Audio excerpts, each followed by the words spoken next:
Hey everybody, Rex Bear Leak Project. How the heck are you? Reporting to you from southern Colorado, over 7,000 feet elevation, and thank goodness, check this out, the big one coming. Earthquakes off the west coast could eventually trigger a global event. This is Fox News. Read all about it, natural disasters. And have you ever heard of the Cascadia subduction zone?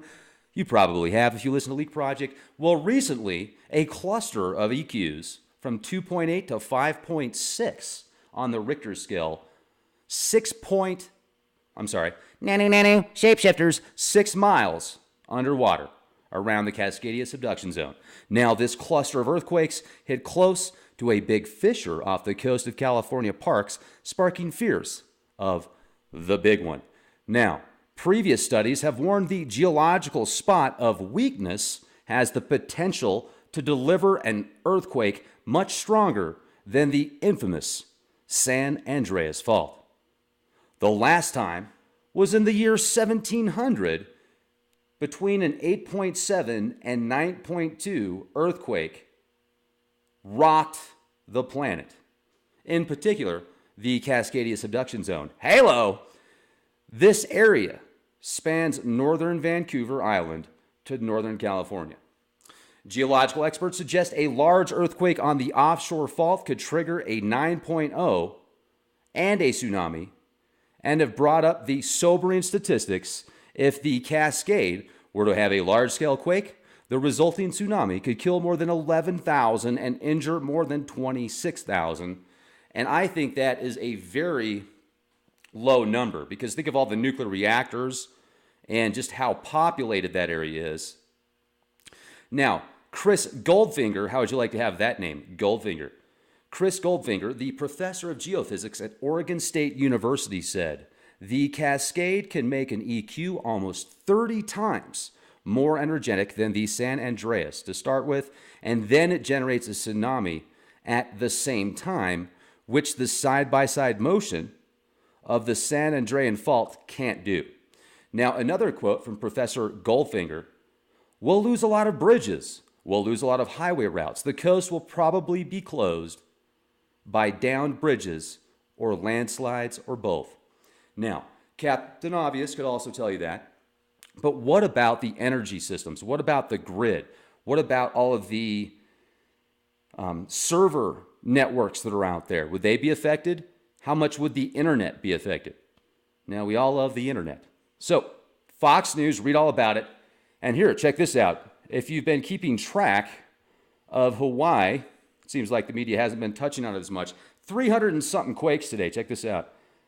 320 of 347 earthquakes in the map area. This is USGS. Now, check this out. There was a 5.3 with an eruption. Well, you just look at it. Volcanic eruption 4 kilometers, southwest of Volcano, Hawaii, 5.3. There's a lot going on right now, folks. There is a lot going on. Now, how many people live in California? How many people live off the coast of California and Washington State? Some beautiful cities out there, a lot of infrastructure. I mean, geez, it's bad enough if you've got one bridge. Imagine just one bridge going down in Seattle or Gig Harbor, the Narrows Bridge. There's 2 Narrows Bridges now, but imagine one of those bridges or both of them being closed down. I mean, I remember when I was in San Antonio, driving on the highways and the freeways and just all these different bridges and these setups. I'm just thinking to myself, what happens if an earthquake, or heaven forbid something, some type of terrorist attack or some type of, war type scenario. I mean, if we get attacked by another country, the infrastructure out here, I think, is just like the energy systems, it really needs to be secured. And imagine what happens with a massive tsunami, major earthquakes. The volcanoes are one thing. I mean, Hawaii is dealing with some serious stuff right now. Kilauea is definitely going through hell. But I think that this right now is interesting because this swarm of quakes is in that area. Now, they've happened before. It's obviously nothing to go pack your bags yet over. It's something to be aware of. It's definitely something to be aware of. I also think it's interesting that looking at these statistics, how many earthquakes Hawaii has had recently. Do you think the Earth is expanding? Do you feel right now the entire planet is actually getting bigger, and that explains these large fissures and volcanic activity that's going on? Is it connected to the grand solar minimum, connected to where the planets are? I think it's all connected, I really do. And the stratospheric aerosol injection programs, these solar radiation management programs, really can be, I'm thinking of the best way to word this, they can be very frustrating, in my opinion, because I'm looking at the mountains, and even on nice days, you can see this nano haze in the horizon. You can't even see the beauty of the mountains anymore. It's very bizarre. It's like something out of a movie. And speaking of, we're probably in some type of movie right now, The Truman Show. I talked to my mom today. She goes, have you seen The Truman Show recently? I said, no, but I think we're probably living in The Truman Show. She goes, yeah, I do too. I was like, yeah, good talk, Mom. I love you. You're awesome. Have a great day. So she's a really cool person. Now, she's in the Northwest. I mean, I got family in the Northwest, and they love it out there because of the climate. They don't like the extreme heat. And the world seems to be heating up, does it not? I mean, Colorado, where I'm at here, southern Colorado, this area averages over 10 feet of snow a year. Last year, they hardly got any. It's hot. Thank goodness I'm a reptile. Hello. So, also, with all these serious, large-scale scenarios and catastrophes, there's also people that just go through their own personal situations on a regular basis as well and have to deal with some pretty serious problems. And this is I don't want to get too emotional about this, so give me a moment here. It's really unfortunate because somebody reached out to me a couple days ago via email, and they said, Rex, I'm a retired veteran and disabled veteran, and my 2-year-old son has recently been diagnosed with leukemia. And, I was talking to him, and he was telling me about some of the medications that he's got his child on right now and the expenses associated with them and what some doctors are recommending and what other doctors are recommending. It's a nightmare. The guy comes back from the Middle East.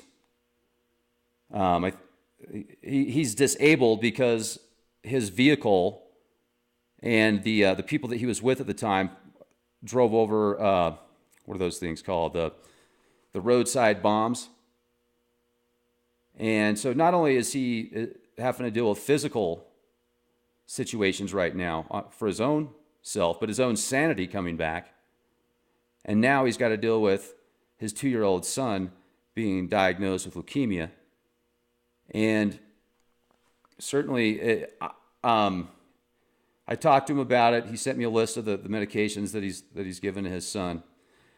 And he just said, hey, Rex, can you help me out with leave a link on the GoFundMe. So he set up a GoFundMe page.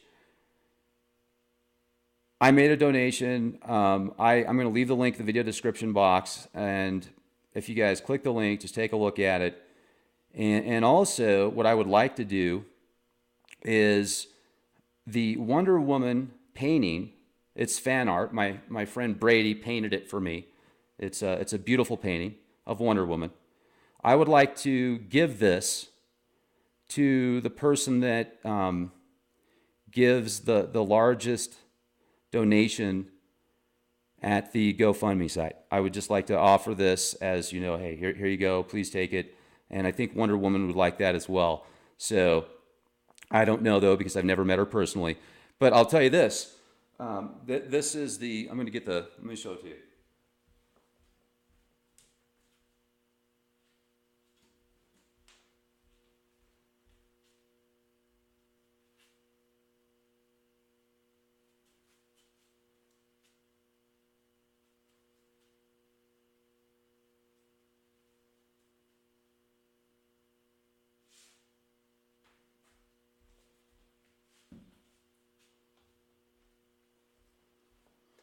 So it's 3 feet by 4 feet.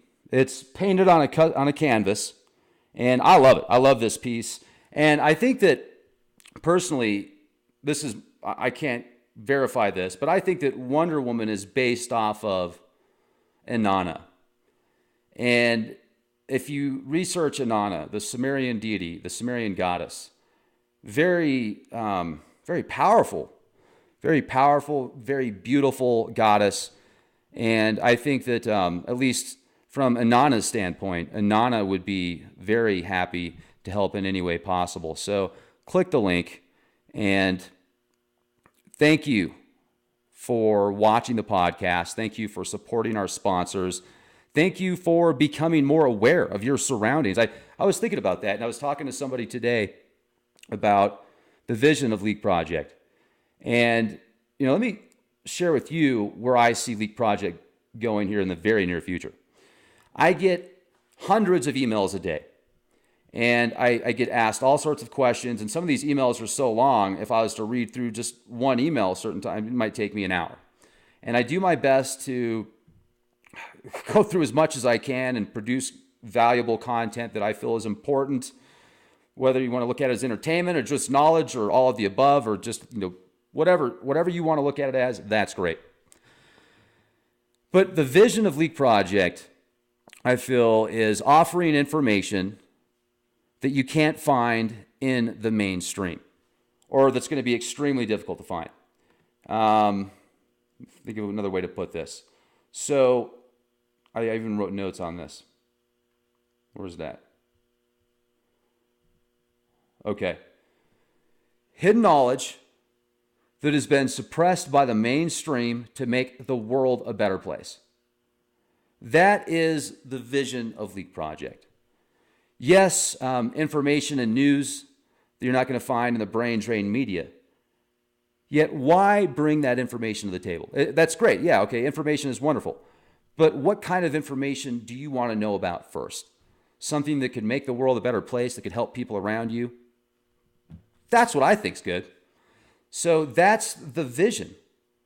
Hidden knowledge shared with the world for people that want to know about it, that has been suppressed by the mainstream, the money funders, the dungeon masters, to make the world a better place. Now, how is Leak Project going to do that?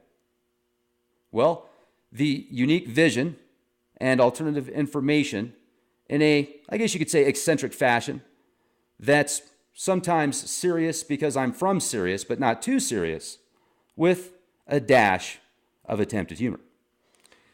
Now, by bringing podcasts, YouTube videos, and I also have a really cool subscription service at leakproject.com. I've got hundreds of podcasts exclusive to leakproject.com. Excellent interviews with guests from around the world, including some of my own shows, available only at leakproject.com. They're downloadable, they're streamable, they're ad-free.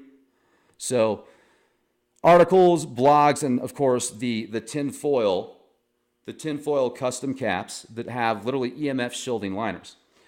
So let me share with you another really cool experience that I had today that reminds me of the Truman Show. It's like it all comes together. This actually happened yesterday, but it happened today also. So yesterday, I have a great interview with Colin Bloom. This guy is one of the top brokers on the planet. I mean, this guy is genius. He's a financial genius. And he sent me a Trump silver coin. And I'll show it to you in just a second. He sent me a Trump silver coin, and I didn't have it yet. And I tell him, I'm like, well, you know what? I didn't realize this, but here in Southern Colorado, it's a little bit different. You got to actually go get a mailbox. I don't have a mailbox out here. So he's like, oh, okay. So I get a text after the podcast, a few hours later, saying, Rex, this is, I'm not going to say who she is, but she works at the post office here in Southern Colorado. And she goes, you have a package here. It's in the undeliverable section. What do you want me to do with it? I said, hey, I'll pick it up tomorrow.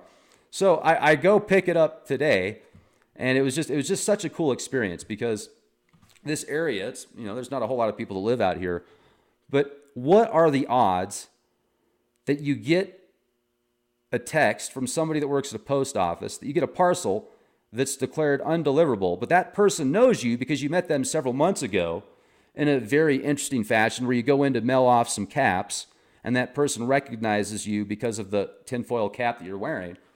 So, oh, you're Rex with Leak Project. I watched some of your podcasts.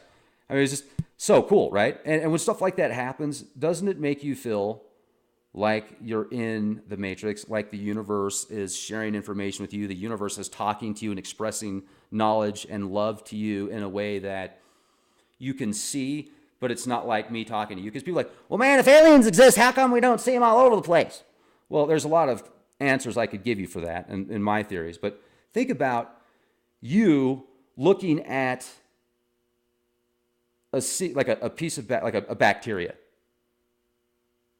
or a single-celled organism. It's way down there. You can only see it with a microscope. And is it really going to recognize you?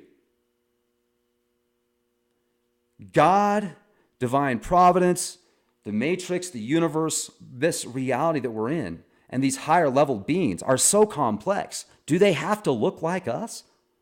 I mean, how ignorant is that to think that they have to look like a human being to be at our level? Or to be a conscious being, or a conscious being that can think beyond our wildest dreams in this physical meat suit that many of us are in. Maybe not you, maybe not me, but many others. It's amazing, ladies and gentlemen. It's a wave. It's a ride. We get on the ride, and we choose we choose which ride we want to take while we're on the main ride. So we get on the main ride, and there's all these options and all these other rides we can take while we're on the main ride. It's a theme park. We're in a theme park is what it is. It's a giant theme park. It's a galactic theme park. Which ride do we want to take today? You wake up in the morning, which ride are you going to take? I'm taking the Leak Project ride. Hello! Be excellent to each other, everybody. Thank you, thank you, thank you from the bottom of my heart. Be the change you want to see.